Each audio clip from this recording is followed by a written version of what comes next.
একটা ছোট গল্প শেয়ার করি। হ্যাঁ, আমি ভিডিও বানাচ্ছিলাম বসে বসে, তো আমার কান থেকে খুলে দুলটা নিচে গিয়ে পড়েছে।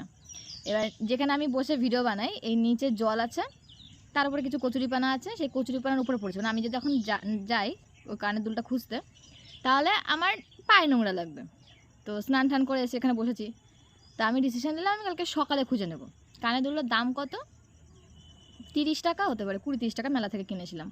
তো ওটা অতটাও দামি না। আমার যদি হারিয়েও যায় কানের দুলটা আমার থেকে, তাহলে আমি অতটা কষ্ট পাবো না। এইবার একটা বিষয় বলি, নিজেকে না একটু দামি করা দরকার। এতটা হেলা ফেলা যদি ফেলে রাখো, ওই মানুষে এসে ওই লাথিপাতি মেরে তোমাকে সাইড কেটে বের করে দেবে। মানে তুমি তো অতটাও গুরুত্বপূর্ণ না। কেন বলছি, যদি কানের দুলের জায়গায়, মানে 30 টাকার কানের দুলের জায়গায় যদি আমার হাত থেকে একটা আংটি, যার দাম 30,000 টাকা হতো, সেটা খুলে যদি এই নিচে জলে পড়তো, আমি দেখতাম না জায়গাটা কোথায়, মানে কোথায় পড়েছে।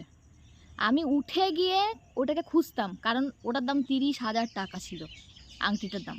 মানে আমি বলতে চাইছি, জীবনের দামটা গুরুত্বপূর্ণ। 30 টাকা আর 30,000 টাকা, বুঝেছো? মানে তখন শুধু আমি খুঁজতাম না, আমার মা বাবা 14 গোষ্ঠী এসে ওইটা খুঁজতো যে আংটিটা গেল কই, তো গেল কই, বুঝেছো? ওই একটা গল্প পড়ছিলাম, বলছে একটা জলের বোতলের দাম নর্মাল 20 টাকা, কোনো এয়ারপোর্টে গেলে 200 টাকা, আর স্টেডিয়ামে গেলে পুরো 350 টাকাতে মানুষ জল কিনে খেয়েছে। বিষয়টা হচ্ছে লোকেশন ওয়াইজ তোমার ভ্যালু কতটা হচ্ছে, তার উপর নির্ভর করছে সব কিছু। নিজেকে একটুখানি দামি বানাও, একটুখানি নিজের কাছে নিজেকে মূল্যবান বানাও।